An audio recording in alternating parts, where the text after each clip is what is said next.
boy Lee, my new assistant. What's going on? Nice to meet you. Hey, you look familiar. No, I ain't nobody.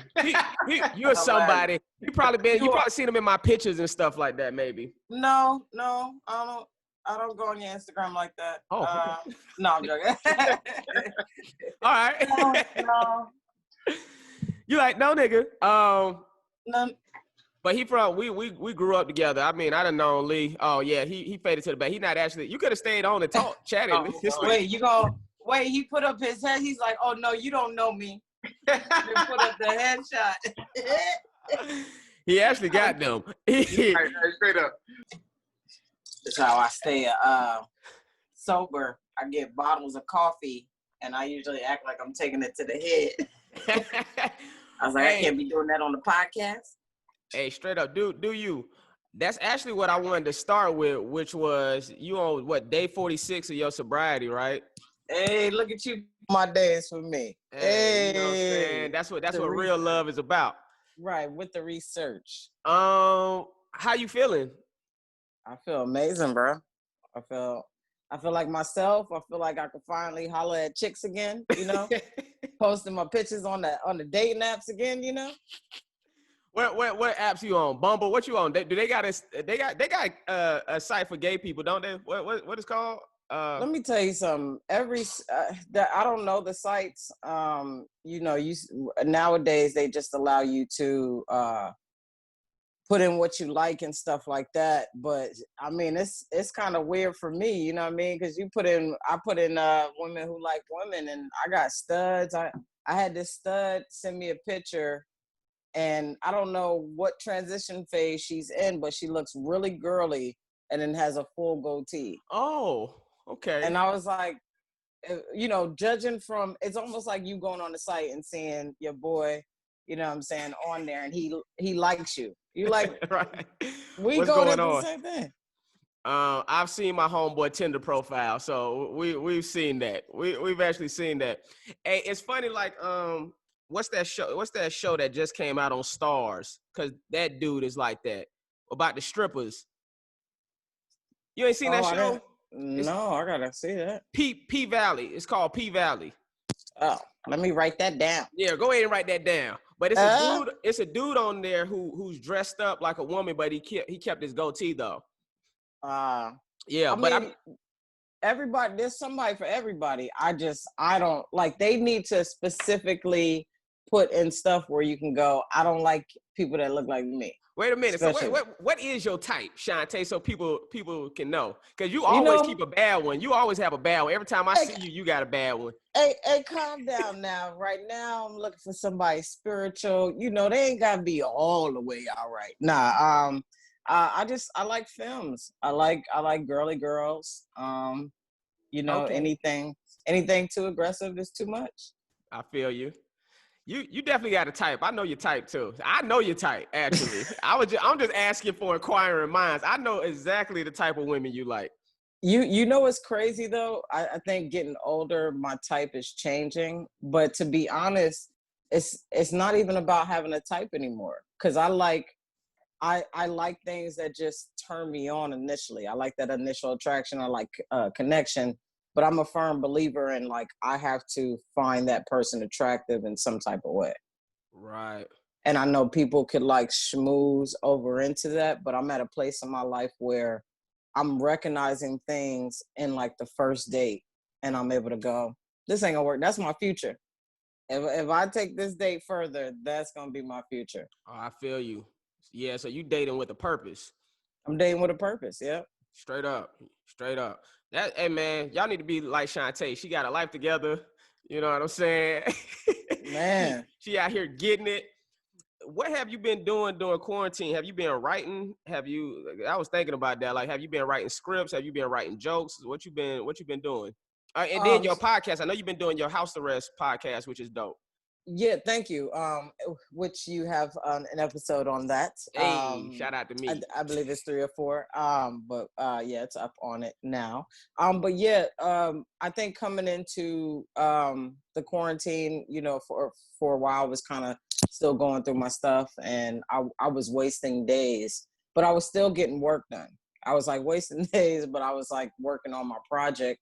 And then I just made a decision to stop. My niece was born, and it felt like I had a baby, and I was like, I gotta, I had to become the mommy daddy, you know what I'm saying? I had to be like, I gotta work for my baby. So, And that's like Damien's daughter, right? yeah, that's my Yeah, she's brother's beautiful. daughter. Mm-hmm. Thank you. And this is the first one in the family, so it's different because you have cousins and stuff, but you're not going over to their house every day. Like now, I'm damn near seeing my brother almost every day or talking to him. So anyway, to get to the question, I've started to.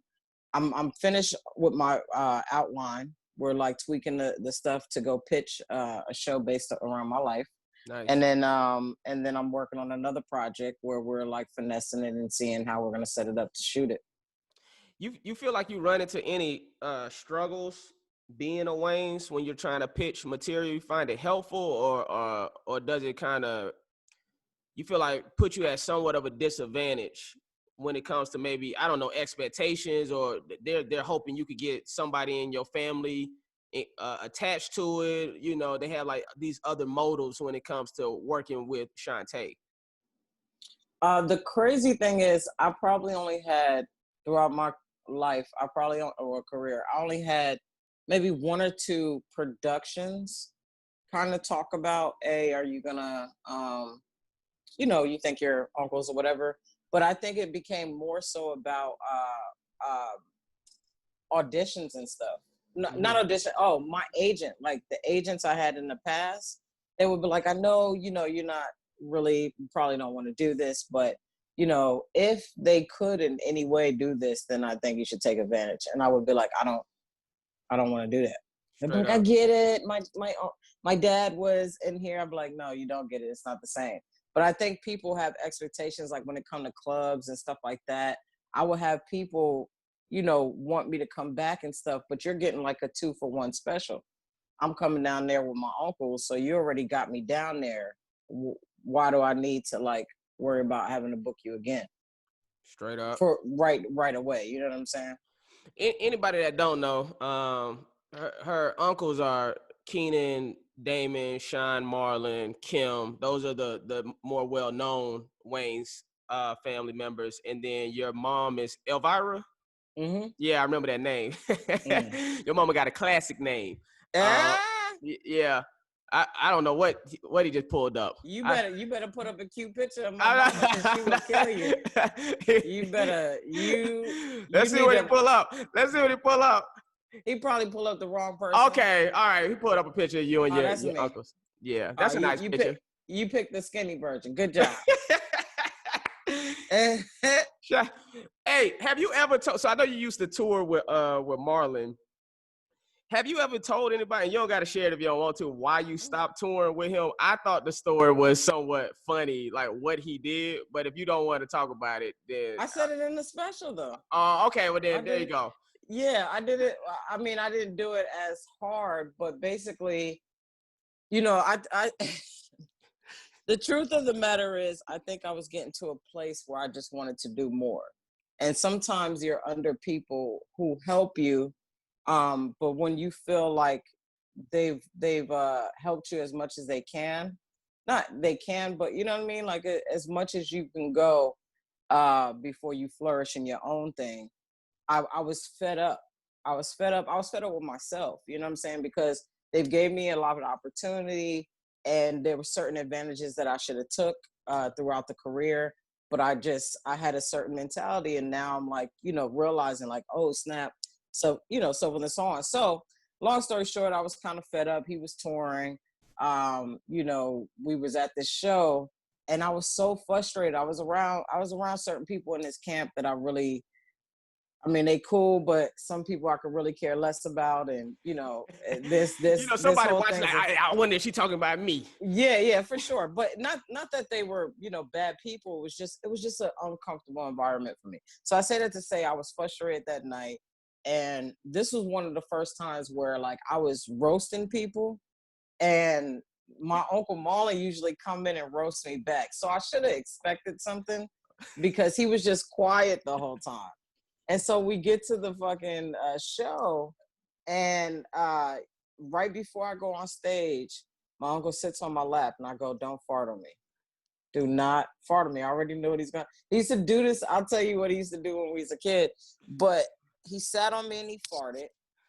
And I got so mad because I felt like he did it. He took, I felt like, you know how people put a coat on for you or help you with it? I felt like he just gave me the fart like that before I got on stage. let me assist you with this poop real quick. Yeah, with the poop real quick. And you know, the truth of it is, like, you know, people around don't really know what's going on with you or where that come to. Everybody just looking at you like, you know, everything. And they might be looking at you like that because they smell his fart around your body when you walk out. Absolutely. Everybody in the front row is like, "Is this bitch stinking?" They was like, they was looking at me like this the whole time. I was like, "Is it funny or not?" But yeah, we just had a little disagreement. Hey, motherfuckers in the front row like, right? They clapping like this. But yeah, so that I think that was just a point in my life where I was just like, I gotta get out of here. Gotcha. Now I remember when you were telling me we was in the green room and Flap was one day having a real good talk, and you were telling me about it. I was like, that's so ridiculous, Marlon doing that. But it's such a Marlon thing, though. It's like, but you 100. Why are you farting on people? You know, he like, well, you want to be one of the fellas. Nigga, that don't have nothing to do. You shouldn't fart on a dude. Hey, what's the story? Let me see. What's the story behind that birthday cake I seen he posted? Did you try to make him a birthday cake? Was that sincere or was that a joke? That was very sincere. So my mother know better. My mother hit me up and goes, "Hey, I want to bake Marlon a cake." I said, "I want to bake him a cake." She goes, "Could you bake, Marlon, my famous cake or whatever the case may be?" And I go, at first I was like, "I don't really want to," but I was like, "All right." And I didn't want to because I knew I wasn't going to be there like all woman, you know, like I wasn't going to give that love like that. You got to make it with love. That's what I tell my wife. I'm like, don't make me nothing if you're not making it with love. That's what I'm saying. So she she asked me 4 days prior, and then, you know, the day before, it felt like a lot to me because everything is not in one place. So because of COVID, I had to go to Rouse, and then I had to go to the Dollar Tree to get the cake holder. And, you know, she's like telling me all this stuff, but they were all at separate places. Did you fart in the batter? Did you fart? I should have. You should have farted. It looks like it. But that's what I was about to say. That's why it's leaning like that. But no, my dumb ass poured the cake thing in the thing, and I try to like maneuver it to where it's like even. That was wrong. And so, you know, basically, I saw the cake. I took it out. It looked nice. I let it cool down. And then I put the lopsided one on the bottom. And I was like, I don't want to put it on the top because I want him to get the top part of it and look lopsided. Right. And then after I started putting the preserves on it, I realized I should have put that on the top because everything is sliding off. So now I put the top cake on, and literally I start putting the icing on, and it just starts ripping. So now I'm sitting here with the cake doing this, trying to push it in. Long story short, the cake was freaking delicious. Okay. And I did make it with love. That's what I'm about to say. Ultimately, you did make it with love because it was your thought to even do it in the first place, right? Like you suggested it. My mother did. Oh, your mom suggested. Yeah. But the point is, that's like the home cake. That's like, so regardless, anything that you grew up on don't look perfect. Right. That's why they can't be the chefs on TV, because they can't do the perfect pictures, but it tastes delicious. Well, good. That's all that matters. That's all that matters. What's your relationship with Tiffany Haddish? You put out your special with Tiffany. They ready. How did y'all first meet? And what was that conversation like? Hey, shout out to that. That was a great special on Netflix. Y'all need to check that out if y'all haven't already. Everybody, all the women on there killed it. Thank you. Yeah, how did y'all first meet and link up, and what was your thought when she first told you that she was gonna use money that she got from Netflix and use that money to help put the spotlight on people she felt needed that and were super talented?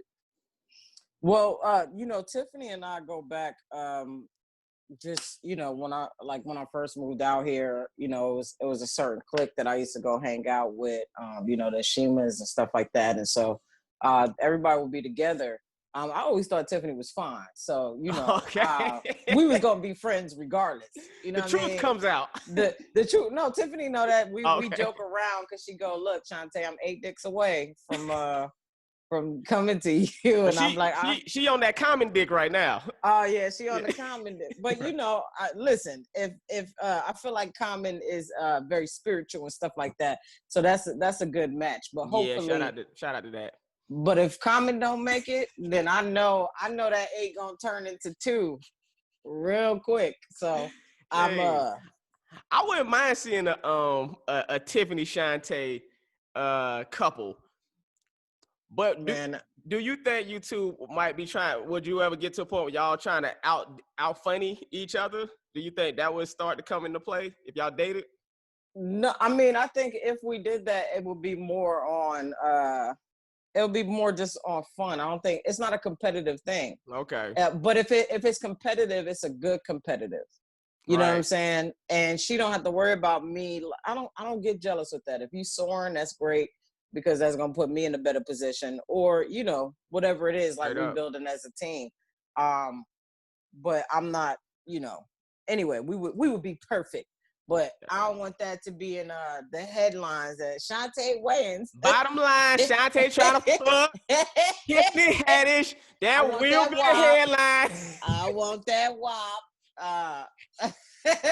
Nah, you stupid. I love Tiffany though, man. She yeah, we was friends and stuff like that, and we was cool. And then I started doing the lab.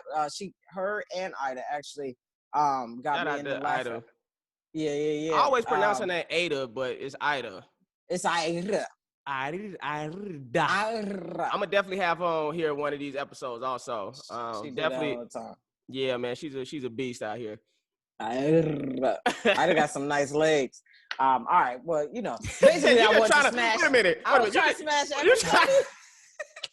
I wanted. You just try to smash everybody that you work with. I wanted Tiffany's face, Monroe's ass, Ida's legs. Hey, Flame Monroe is so funny. I didn't know about her until I watched the special.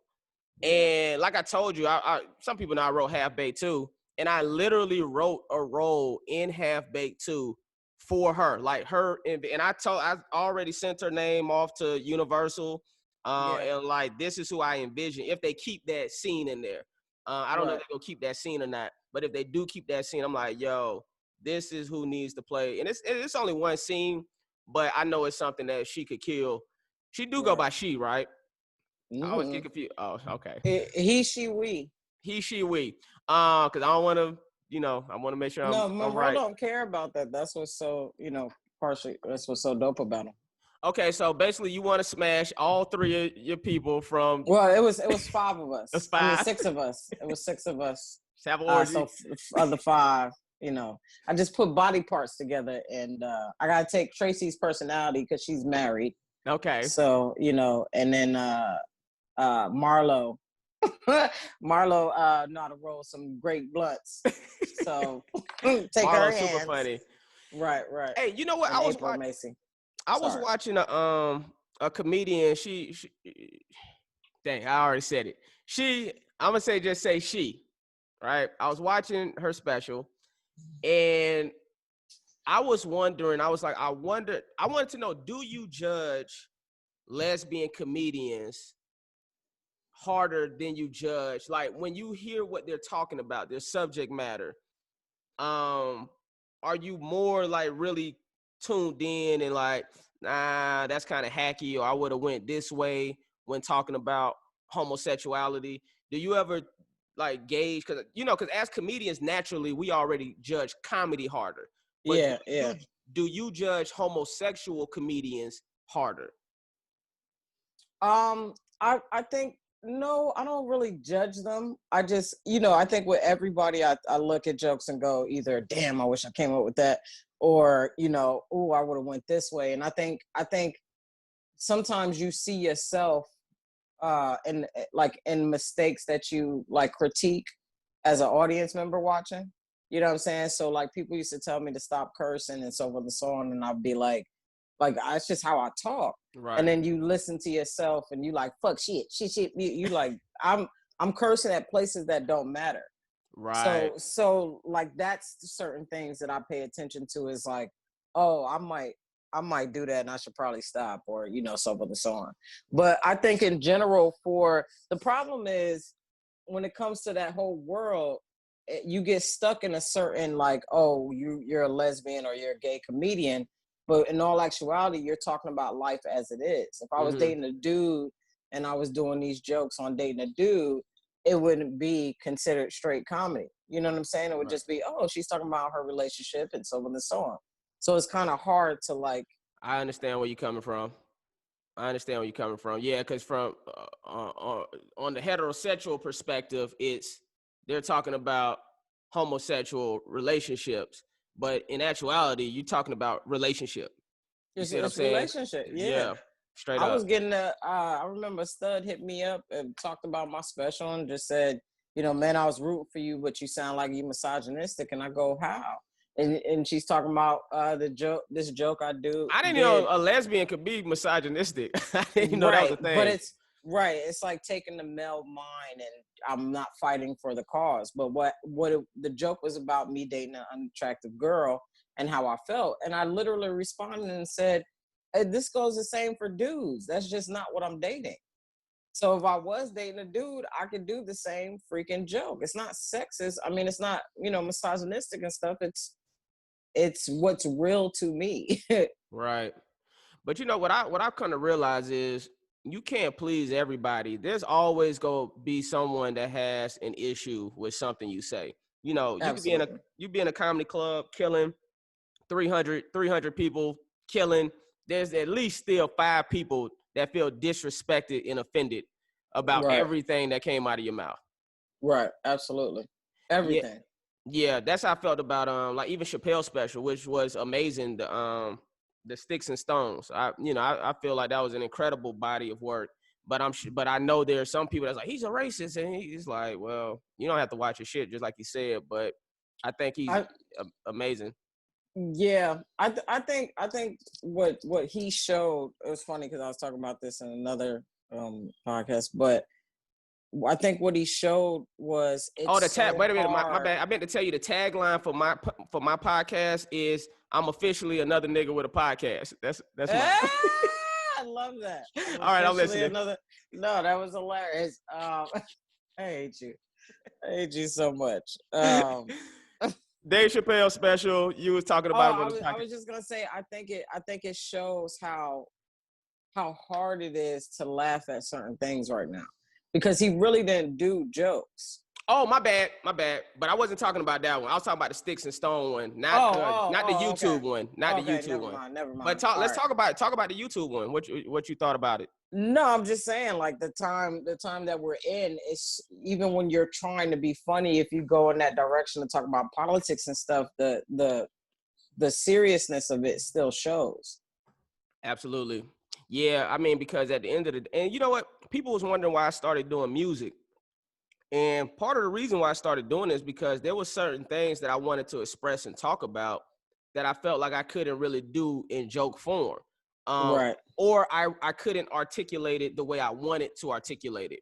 As much as I would love to be the next Chappelle or Chris Rock, I'm not there with all of my material yet on that level. So I'm like, okay, I can't express that and articulate that without it coming across offensive or heavy-handed or whatever the case. So let me try to ease some of that messaging in my music and still get that out. Right. Yeah. But it's real. That's where we are right now. And it's so sad because it's becoming like, it's really, to me, just going, what are we going to talk about? What are we going to talk about that's not offending anybody? And I feel like the more we smash into that, like with the Dave Chappelle, the Sticks and Stones. You know, there's this outrage in the newspaper and stuff, but most of the people I talked to in the LGBT community was like, that's true. And that was funny, you know, either or. But it's like the only time it's frustrating is like, why are you talking about that in every special? Like, what? That's the only argument I could see. It's like, you have something specifically against it, or you're doing it because people keep bringing it up. You talking about Chappelle because he did it, talk about transgender in like 3 specials. Yeah, so people, I haven't watched all of them, but people keep going. But he kept saying it. The one I saw was Sticks and Stones, and I was like, that was fucking brilliant. And they're like, yeah, but he does it, and that's all he talks about. And it's like, you know, that's the only argument. It's not all he talk about, but I can understand. But I can understand where they're coming from, because I think he does mention it, reference the transgender community, and probably at least 3 specials. But he don't care. He don't care. But in his defense, he'll say, I talk about niggas in all of my specials, and I talk about white people in all of my specials. You know, that's the funny thing about comedy. What I realize is, you know, people think everything is funny until you strike a nerve that hit close to home to them. You know, so you'll see people, they'll laugh at everybody, every race, every religion, every subject. But when you say something that affected them personally, now you went too far. Yeah, I was with you. I was with you the gays. Straight up, you know. And that's the thing that I realized about comedy. I was like, man, that's why I always say, man, that joke just wasn't for you. Yeah. You know? You don't got to cancel people over the shit. Like, that joke wasn't for you. Maybe the next joke will be. Maybe you'll resonate with the next joke. Right. But with social media and all this stuff, I think people are holding people accountable because you have a broader audience now. You know, it's like you're not just living your life. And, you know, you could argue so many things of like, people make mistakes. And if you recognize it and grow from it, then I don't see anything wrong with some of the things that people keep pulling up. You know what I'm saying? Right. When it comes to a lot of different topics, but you're a leader and people look up to you. So people, you know what I mean? It's like, yeah, Cardi B, y'all could do the WAP thing, and you know that's great. But hey, what does WAP stand for again? Wet ass pussy. Right. Get this wet ass. I mean, don't get me twisted. I'll be like, oh man, my pussy is wet sometimes. But I said the same thing. My pussy is wet.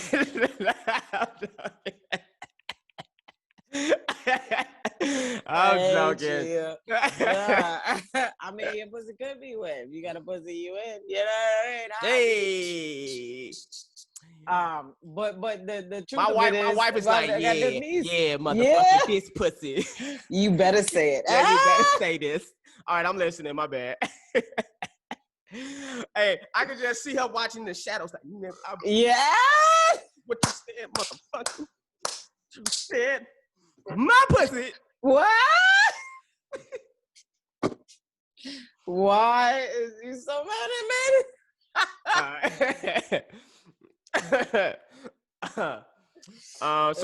But you were saying Cardi B, and you saying because they have a larger platform, and no, I'm just saying the fact that it's so easy to access it. Like I can imagine my niece just being able to type in Cardi B and it pop up, and I'll be like, "What the hell are you listening to?" Right? Yeah, because I'm not gonna lie to you. First of all, the dude that made the original song, I used to intern for him, and when I was in Atlanta, when I was in college, his name Frank Ski. I didn't even know that was his song originally. There's some hoes in this house. There's some, so that's his. When I first heard the song, I said, this is some vulgar. I'm a vulgar person. Yeah. So when a vulgar person says, this some vulgar shit. But at the same time, it's a good song, and I respect them. I feel like people should have the freedom to do and express themselves however they want to. And I played it twice. Well, here's the deal. Now go walk in your daughter's room, and if you see this wet ass, I want to walk in on my daughter just 7, just Now I'll pull that you belt out so come in quick. and you come out, she be like, this wet ass. No. Dad? No. Dad? There's some holes in this. Somebody did teach you how to twerk, though. I said, what the fuck? Who taught you how to twerk? I'm like, what are you doing? Look what I can do. They very impressed. That's why my baby gonna be homeschooled. Straight up. She homeschooled during this COVID. She ain't going to no school. Yeah, she gone. She must have peeked in while you and Mom Dukes was in there. Hey, what's the best piece of advice Keenan has ever given you? Because he started this when it comes to like moving out the Hollywood show business for the Wayans family. Man, Keenan, you know it's funny. He probably it's like you're like he doesn't talk to me. No, I know, right? I actually don't know my uncle. He taught me a lot of things silently. And so I'm a person that he's always been somebody I looked up to, because when it came to acting and stuff like that, there was just, I knew I didn't have certain things in me to do whatever it took to get into that. So I wanted, like, not saying everybody sell themselves out or anything like that, but there was just certain roles or certain things that I didn't feel comfortable with doing. But I know there's people out there that live and breathe this. So I say that to say, watching him be a creative and a developer and stuff like that made me go, I want to do that, because I can always add myself into scripts that I create. And that's more money. So I can either be in the back making things happen and put myself in whenever I want to, or I could just let other people rock out.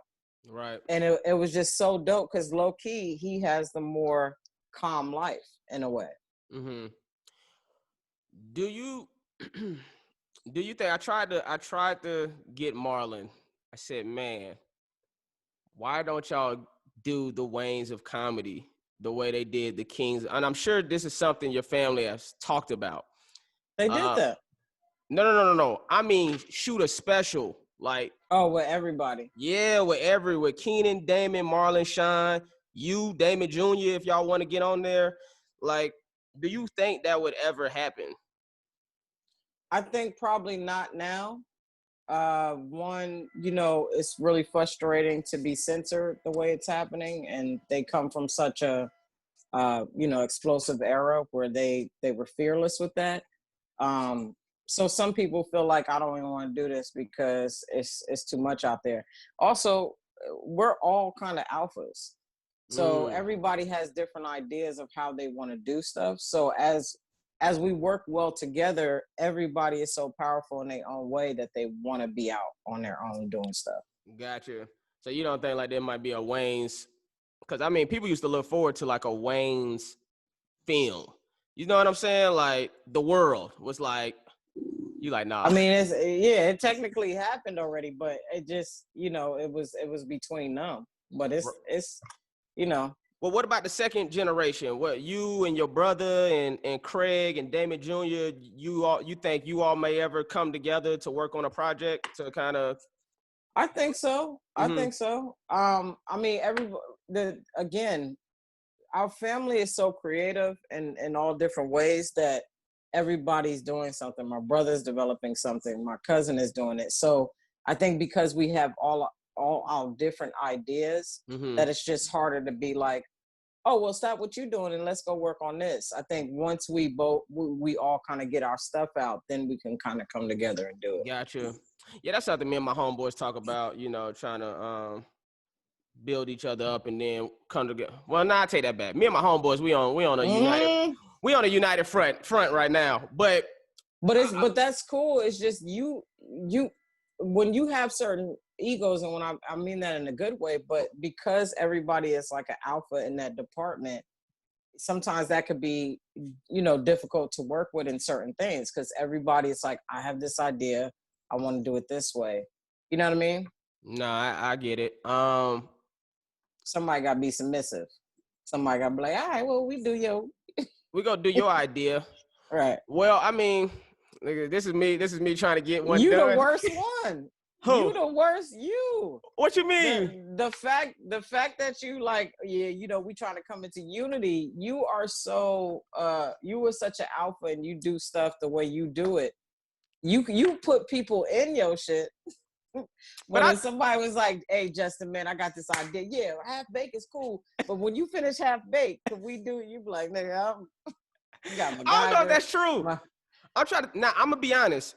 When I used to do YouTube videos back in the day, I was like that. But I did one of your YouTube videos. No, you. I'm not saying you won't do stuff for people. I'm saying you're a leader in a way that another leader is kind of hard to work with because you already have your vision.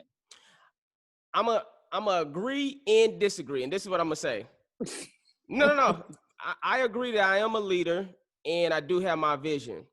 However, I'm also somebody who prides myself on knowing how to play my position. And if something is and I feel like all great leaders know how to follow, as long as they feel like they're being led in the right direction. And that comes to, you know, any great leader, any great businessman will tell you, surround yourself with people who are equal to, if not better and smarter than you are. Right. And sometimes that is to help your vision, of course. But also, and I mean this, if somebody comes to me with an idea that I feel like is great, I'll put down mine. And let's say we have similar ideas. You see what I'm saying? That almost happened. I'll give you a story. Here's a story that people don't know.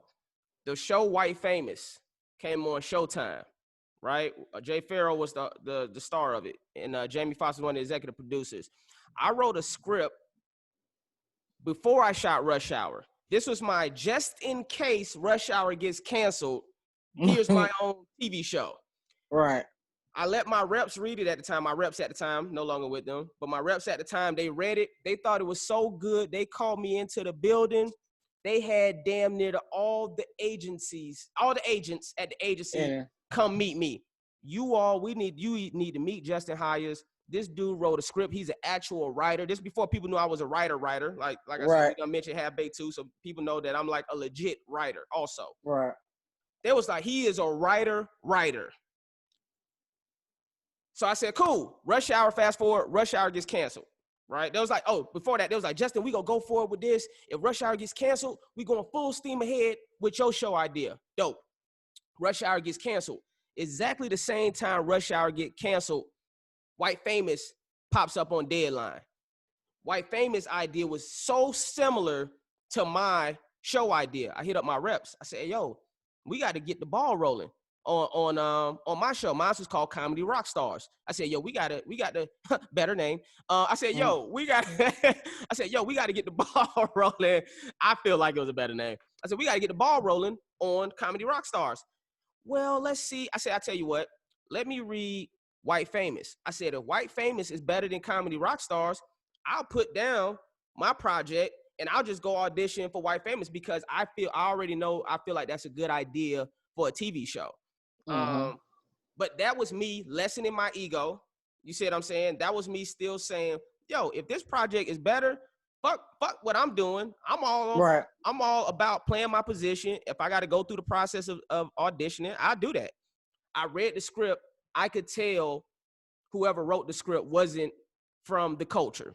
That's what I'll say. I could tell the show was about an African-American comedian, but the way it was written, I could tell whoever wrote this wasn't African-American. You're writing how you think a black person sound, not actually how a black person sound.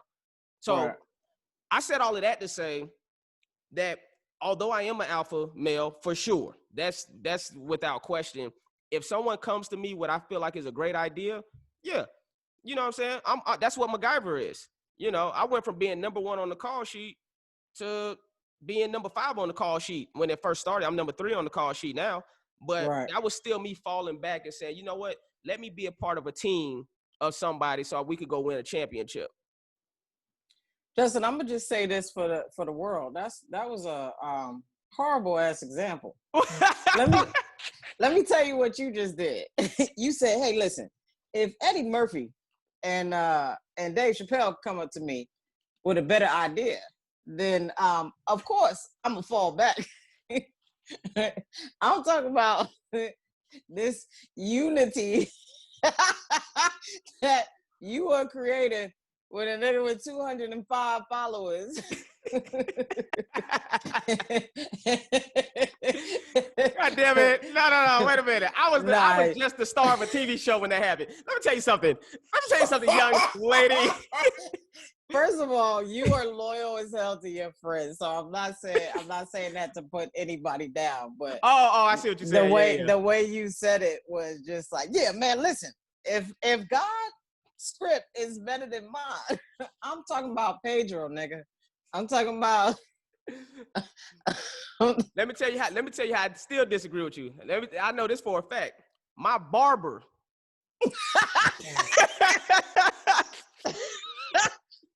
First of all, we didn't. Barber. What does your barber do? Celebrities' hair? He does. That's neither here nor there. Listen.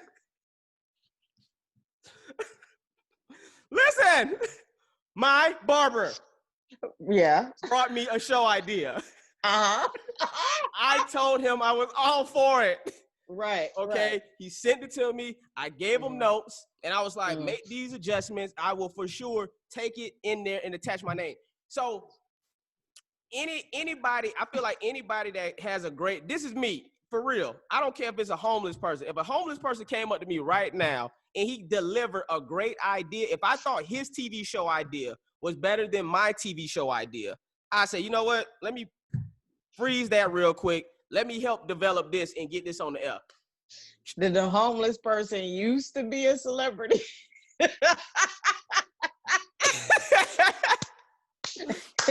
He was. He was. But that's neither here nor there. Yo. Oh my gosh. The light-skinned nigga from New York Undercover.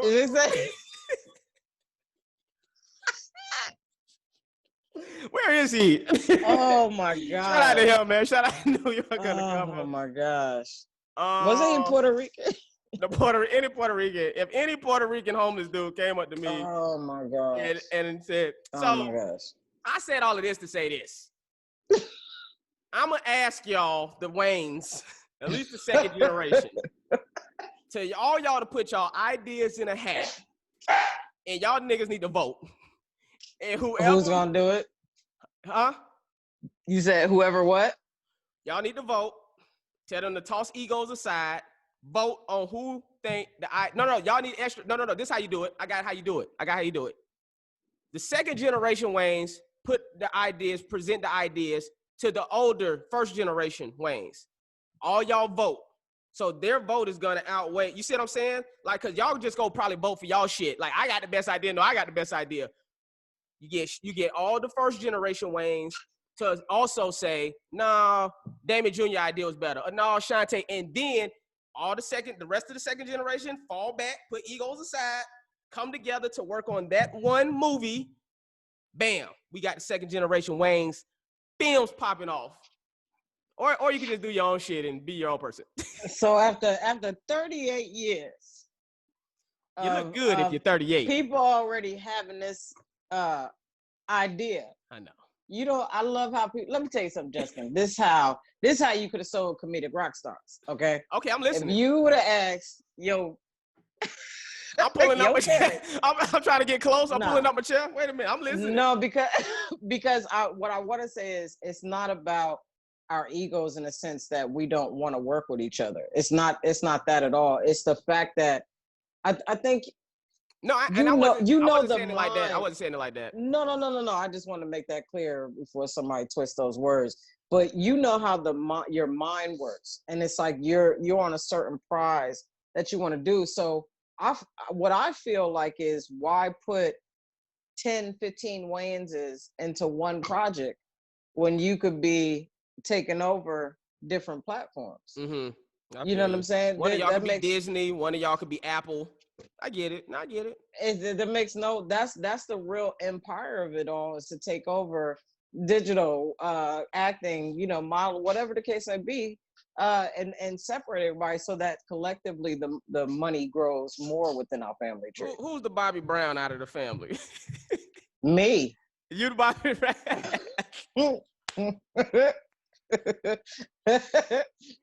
Like, I'm the one that can't get right. That's right. I'm the one that can't. Well, Bobby Brown was the star though. Bobby Brown a beast now. We don't really have that. We don't really. Everybody is, You're all equal stars though. Thank you. No, straight. I mean, come on. Thank you. Wayans. Even our corniest Wayans. No. That gets me to a point about not the corniest Wayans. This was a question I had that I thought about. How honest are you all able to be when it comes to giving feedback? So like if one of y'all do a film or a project, how honest are y'all to be like, yo, that one wasn't as good? Are y'all able to be honest with each other like we that? Always say that. Okay. We always say stuff, but at the end of the day, you're going to do what you're going to do. Right. You know what I mean? There was people around, somebody that was like trying to punch up stuff and do stuff. And I would be like, it just ain't. This is the beauty about having a Wayans family on set with a Wayans. And that's the only thing about if we all did come together. We know each other so well. We grew, a lot of second generation grew up with them as they were becoming famous. So we know each other so well. Somebody could write something for them and you just go, that's just not you. Even in this character, that's not something you would do. Right. Did you visit the last OG set when Keenan was show running it? I visit the writer's room. He was right now here and they were shooting in New York. Gotcha. Or they didn't start shooting yet. I immediately saw the difference in the comedy level the third Right. season. Like immediately. Right. That's the genius of Keenan. I mean, literally the first episode, season 3, the comedy was elevated. Just like that. Keenan is a brilliant man. And he says he's one of those guys that says less words, but what he says is very meaningful. And I don't know what happened, but the show got canceled? No, I don't think he's working on it anymore. Oh. Well, I'm sure it's a lot of work. I mean, honestly, I was surprised he did it. Just because, I mean, somebody like him, just like you said, he's probably used to doing his own stuff. Right. You see, and he was taking over somebody else's project, which I'm sure probably, I'm assuming Tracy Morgan put in the call maybe. Yeah, I mean, he still likes, you know what I'm saying? He still likes to do stuff. I think the only thing about what scares everybody is just the way the world is turning.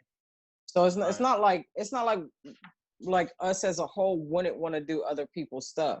It's just, again, it's like you already know the mind of an artist. And so if somebody comes in while you're making this album and go, yo, Justin, let's make this reggae album or whatever it is, it could be dope, but you're so focused on this album, you like, bro, just let me finish this up and then we'll visit that. Right. Yeah. And I mean, the problem when it comes to comedy too is the cancel culture is so heightened. One false move and your career can be over. Right. Unless you pick a side. You know what I'm saying? Terry Crews ain't done until they done with him. You know what I mean? Oh, Terry Crews. He said that like you ain't want to. No, we'll have to talk about him. But I would love to have him on here. Just to pick his brain. I get. Hey, wait a minute. This is what I'll say. Here's a better question. Did Marlon or Sean see the signs on set of White Chicks of what Terry Crews is? I have no idea. My family is like pouring love to the brother and just hoping, whatever it is. But nobody's calling each other talking about him. Put it that way.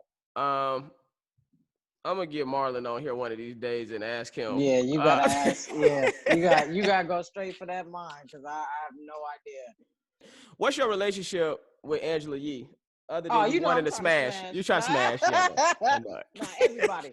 Nah, yo, You like, but for real though.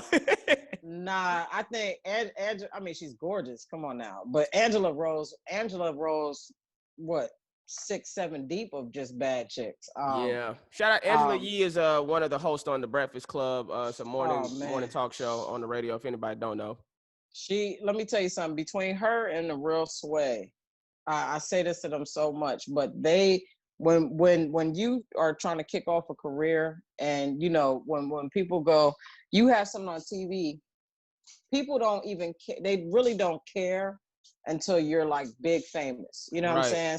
So it's like I walked in, and you could tell Charlamagne and them didn't see my special, and if it wasn't for Angela Yee, like she actually watched it, and she was asking me questions, and she made the interview what it was. But outside of that, her and the Real Sway welcomed me like I knew them. You know what I'm saying? Or it doesn't matter your level. If they fuck with you, they fuck with you. Right. And I thought that was real dope. A lot of times I go into these interviews and they just read like quick moments and don't give a fuck about you. Well, shout out to Angela Yee.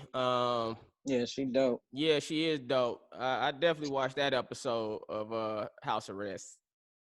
Oh, I know. And it's so funny. I wanna post it, but I felt like I could have did so much better. I felt like I was still kind of starstruck, or I don't even want to say starstruck. It's just she's such a dope person that I was trying to like do more instead of let it flow. What I like about her is she's low key funny. Oh, hilarious. Yeah, and that's what I like about her. Like, she's a natural beauty, but she's funny, and I'm one of those people like I like funny, Yeah. So not only is she funny, but this is what I love about everybody in their camp is they all are entrepreneurs. They're all doing stuff. So they might have lip service. They might have certain things that they talk about. But at the end of the day, Angela, you just bought another house. Dang, like she got like 5, 6, I don't know how many, but she got different properties. She's an ambassador at the New York Library, and that's trying to go down. She got so many things that she's doing, but people only see like certain stuff. Chuck, no. Uh-oh, what Chuck trying to do? Chuck trying to get some of that WAP. He trying to get in the Zoom. He like, hey man, let me tell my story. I'm gonna do this proper intro first, cause I ain't shit, and I just started doing a podcast. I was like, am I the first guest? Are you the first guest? No. I was scrolling through my cell phone like, who can I call? No, can I get Marlon? Can I get Sean? Can I get Kaden? Can I get Damon? Can I get? I want to be honest. You're the only Wayans that I reached out to so far. Honestly. Oh, thank you. Am I the only one that gave you my number? Unfortunately, yes. The honesty is what keeps our friendship strong. I got Damon number. I got Marlon number. I just wanted to. I'm gonna hit up. Damon does what Damon want to do. Damon Jr. and Marlon. I think I didn't hit Marlon up because you know why I didn't hit Marlon up, because I had just reached out to him about something else, like showing him love. And I don't. You didn't want to feel like you was backtracking.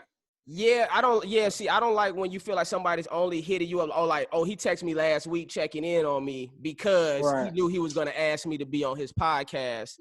You see what I'm saying? A week from now. So I know what that feels like, and so I didn't want him to think that's where it was coming from. Because I done opened up for Marlon. Me and Marlon kick it in Atlanta. You know what I'm saying? We done been to the clubs together, so like we cool. But I didn't want him to feel that way. And then I believe your grandmother passed, right? Yeah. And so rest in peace. And so I had texted him about that also, like sending you my love to you and your family. And I didn't want to reach out to him going through that because I can't even imagine. So those were all the reasons why I didn't reach out to him yet. That's why I was like, I hit up Marlon some other time, and I hit up Damon one of these days. I hit up Damon one of these days. You have any fond memories? You got any funny stories about your grandmother? Everyone say she was the funniest. She was like Richard Pryor in the dress is how she's always described. I mean, she really was. Grandma was just damn. She was like a beast. What was my funniest story with her? I couldn't even tell you. I think to be honest, in all honesty, I don't even want to think about it right now. Yeah, I feel you. No, I get it. I haven't even fully cried for that yet. So. Oh, I get it. No, I get it. Trust me. I just lost my brother just passed. You know what I'm saying? So, and yeah, I'm like, yeah, no, I get it. Let me do it one time. right. Well, that's what happened. That's what happened to me at the memorial. Like I didn't really cry when he first passed, and then I went up to speak which I wasn't planning on doing, but I felt like I needed to say something, and then that's when it all came out. You know, crying. and then Well, I'll tell you one thing. We had some dope singers sing for my grandma, and my grandma sang a song to everybody. She sang a song to her grandkids and her kids. Now Marlon put it on Instagram, but he said the song wrong. So when I tell you, like, I mean, we had like a celebrity sing, and I'm only saying I don't know if we're able to say the person. So we had a celebrity sing, and we had this other dope chick that sang. And I for some reason I was like, I cannot not go on stage and say something about my grandma. So I went on stage and I go, even though we were like standing ovation clapping for this person, I was like, I don't know anything about that being my grandma's favorite song, but I remember she used to sing this to everybody, and I started singing it. And when I tell you, like, I saw my Uncle Keenan drop, like everybody just started crying because it was a known thing that she should say to us. And I have it on video and everything, so I get to see it. But that was like a dope memory. Well, that's good. That's good. That's a blessing right there. I'm glad you was able to do that for her in tribute. Okay, let's do official beginning. All right, everybody. I don't want to start it like that. Thanks, Chaunte. What's up, everybody? Welcome to another episode of Urban Legendz. I got what the fuck? What's the slow, creepy pull up? I'm trying to help you with the intro. Thank you. I got it. Do it again. What's up, everybody? Welcome to another episode of Urban Legendz. We got my homegirl Chaunte, creepy again every time. No, it's not working. It's not working for me. I don't think it's working for the audience. And honestly, I don't think it's working for you. Hey, look at this, Chaunte. Hey, oh, you ain't see the new headshots. You don't. No, I ain't see the new headshots. Oh man, I'm losing the weight. You know, titty getting back to regular size. You know, that's good, Lee. Hilarious. That's good, Lee. We don't want to see that stud no more. Hey, no, come on. Everybody know you the most beautiful stud in all of studness. You better stop it. Hey, you know what I'm saying. Put this vagina up for auction. Hey, listen, you know, if I wasn't married, and if you wasn't gay, you know, you be my Tiffany Haddish, you know. What? I'm 8 vaginas away. 8 vaginas away. Anyways, we got the wonderful Chaunte Wayans here on the podcast. You may have seen her on Tiffany Haddish Presents. They Ready. She was on 50 Shades of Black. She was the person. Only had a one-liner on that. That's right. She picked up a coat in the back. She was like, "Can I hand you your coat, Mr. Black?" But she was in it. Y'all wasn't, so don't hate. What else? I wrote down your credits. What else you done been in? AJ and the Queen. Yeah. I did my research. I did the research. You stupid. That's how you know I'm still old, because I just did a backflip right? So these niggas. You whole ass. And you know how to dance. What are you doing? I know how to dance too. I was in Stomp the Yard. What can I say? But that was only had 2 lines of Stomp the Yard, so I know what that plight is like. Anyways, We good. And I just want to let you know, I started Urban Legendz because I wanted to create a platform to celebrate people that I feel like are living legends and people that I feel like are making legendary moves out here. And from your comedy to your sobriety, you know, that even something like that is such an influence on so many people that look up to you. Somebody's looking for inspiration, somebody that's looking to see, you know, I'm struggling, and then to be able to see like, wow, she's going through the same thing that I'm going through, and to see you to keep coming out as a winner at the end of the day, and someone that is beating and will continue to beat, you know, your fight into the next moves that you're making. So that's why I wanted to create this platform. And the other reason why I wanted to create this platform, Urban Legendz, is because I know, being on TV, you can't always get on the late night talk shows. You know, you can't always get on Ellen. You can't always get on the Breakfast Club. You see what I'm saying? And so I wanted to create a platform for talented people and individuals who I felt like, even if they're not at the top at the Kevin Hart status yet, they could still have a place to come to talk about whatever they want to talk about, promote whatever they want to promote, and share their ideas and thoughts. So that's why I created Urban Legendz. Right. That's dope. And you, that's so dope. I appreciate that. And you are Urban Legend to me. Continue being great. I love you. I appreciate you, and I thank you for being on my episode. I love you too, man, and thank you so much for having me. I adore you. Keep putting out that fire music, baby. Hey, I appreciate that. Peace. All right, bro.